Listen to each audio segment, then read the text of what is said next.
څوک چې د سهار لمونځ وکړي دا په ذمه د الله تعالی کې ده. نو نبی کریم صلی الله علیه وسلم څوک چې د سهار لمونځ وکړي دا په ذمه د الله تعالی کې ده. ګوره چې الله تعالی د خپلې ذمې په باب کې بیا په تاسې پوښتنې ونه کړي. څه معنی؟ ګوره دوه خیره تعبیر دي، دوی ترجمې دي. موږ تاسې په دستور د خلکو یو غریب سړی پناه وروړي یو لوی سړي ته چې زه د تا امسایه یم، دغه زما سره ظلم کوي، ته به مې تر خلاصوې. اوس که دغه سړی ورشي په یوه مظلوم باندې ظلم کوي، هغه لوی سړی ملا په تړي کوي نه په تړي چې ده خو ته خو ما پناه ورکړې ده.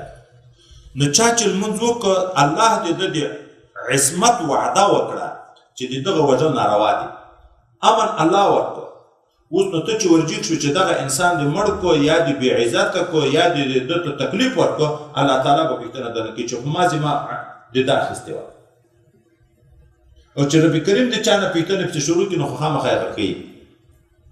یوه معنا یې دا ده.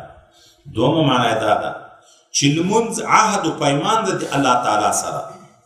نو که لمونځ وکړې د الله د طرف نه تا ته امن درکړی شو، خو که لمونځ دې پرېښی بیا به د تا نه الله پوښتنه کوي چې ما وعده دې ولې ماته کړه.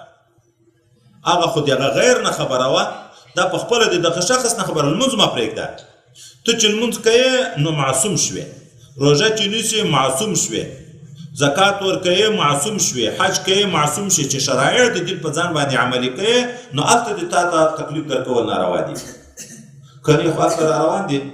موږ تاسې به بیا په ځای کې ویو څوک چې قصداً لمونځ قضا کوي، د بعضې ائمهو رایه دا ده چې وژنه به حدم دغه یې حد ده چې وژنه به، خو ته په خپله ذمه ماته کړه. ته ذمه ماته کړه. چا په ښکاره روژه خوړه، روایت را روان دی چې وژنه به، خپله ذمه ماته کړه.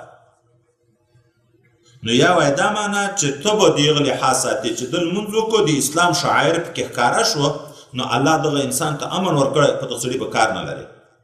یا دا معنا خپله به لمونځ نه پرېږدې چې بیا الله پوښتنه درنه کوي چې ما سره خو دې وعده کړې وه، ایمان دې راوړی و، دغه وعده دې ولې ماته کړه؟ ته خو ما سره معاهد وې، کلمه دې ویلې وه. چې کلمه دې ویلې وه، کلمې خو معنا دا ده چې الله زه به د تا ټول حکمونه په ځای کوم. دا لمونځ دې ولې پرېښی؟ روژه دې ولې پرېښو؟ بل حکم دې ولې پرېښی؟